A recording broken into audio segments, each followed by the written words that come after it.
नमस्कार किसान भाइयों। यूनी किसान में आप सभी का हार्दिक स्वागत है। आज किसान भाइयों हम एक गंभीर विषय पर चर्चा करेंगे। कभी आपने सोचा है कि जो प्रोसेसेस अभी हम फॉलो करते हैं खेती में, क्या सही में भविष्य में हम अच्छी खेती कर पाएंगे? आने वाले 25, 30, 40 सालों में हम ऐसी ही खेती कर पाएंगे, या जो हम पहले करते थे, पहले जब 25-30 साल पहले जैसे खेती करते थे वैसी खेती कर पाएंगे? आप सोचिए।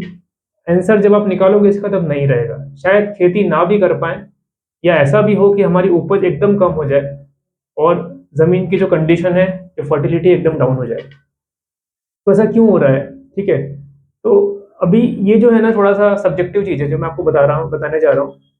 तो किसान भाइयों, प्रॉब्लम यहाँ पे सभी चीज़ कंट्रीब्यूटिंग फैक्टर्स है काफ़ी सारे, मतलब काफ़ी सारी चीज़ें इसके लिए ज़िम्मेदार हैं। ठीक है? तो आप अगर देखते हैं किसान भाइयों, तो ये चीज़ों को आप ही कंट्रोल कर सकते हो और आप ही डिसाइड कर सकते हो कि आप खेती कर पाओगे या नहीं कर पाओगे, या अच्छी खेती कैसे कर पाओगे। तो इसके लिए सबसे पहले जो मैंने आपको बताया, मैंने कई सारे वीडियोज़ में पीछे बताया है, पिछली बार भी बताया था। तो आप देखोगे कि आप अपना सॉइल टेस्ट करें और उसमें 2 फैक्टर या 3 फैक्टर देखें कम से कम। सॉइल की ऑर्गेनिक कार्बन, सॉइल की पीएच और सॉइल की ईसी। खास के सॉइल की ऑर्गेनिक कार्बन और सॉइल की पीएच।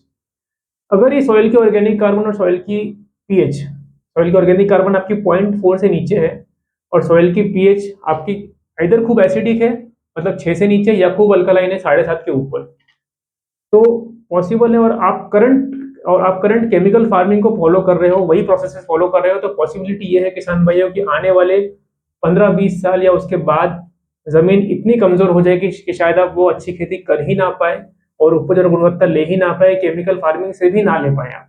हाँ, ये हो सकता है और ये होने की पॉसिबिलिटी पूरी है। ठीक है। तो मैंने जो आपको बताया, अगर आपकी जमीन की ऑर्गेनिक कार्बन कम है, आपकी जमीन इधर खूब एसिडिक है या खूब अल्कलाइन है, ठीक है, और अगर आपकी ईसी भी सही से नहीं है, ठीक है, तो आपको प्रॉब्लम आ सकती है। ठीक है। तो इसका प्रॉब्लम तो ये है, केमिकल फार्मिंग कर रहे हो आप सभी, कोई प्रॉब्लम नहीं, बिकॉज केमिकल फार्मिंग काफी टाइम से अपने यहाँ पे हो रहा है। ठीक है।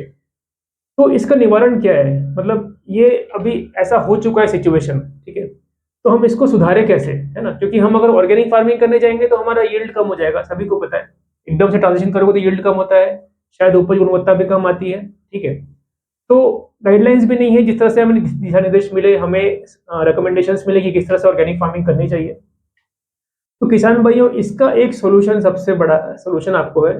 अगर आप चाहते हो कि आपकी लागत कम हो, आपकी जमीन की उर्वरकता बढ़े, फर्टिलिटी बढ़े और आप आत्मनिर्भर बनो, आपकी उपज गुणवत्ता बेहतरीन आए, आने वाले कई वर्षों तक खेती चलती रहे, अच्छी खेती होती रहे और कोई समस्या नहीं आए, तो सबसे पहले सॉइल टेस्ट करने के बाद अगर आपकी जमीन कमजोर है, जमीन का ऑर्गेनिक कार्बन, पीएच और ईसी, खास ये 3 पैरामीटर्स डिस्टर्ब है, कम है, तो आप एक इंटीग्रेटेड फार्मिंग का अप्रोच अपनाओ खेती करते समय। क्योंकि आप ऑर्गेनिक फार्मिंग में डायरेक्ट जंप करोगे तो वहां प्रॉब्लम होगी।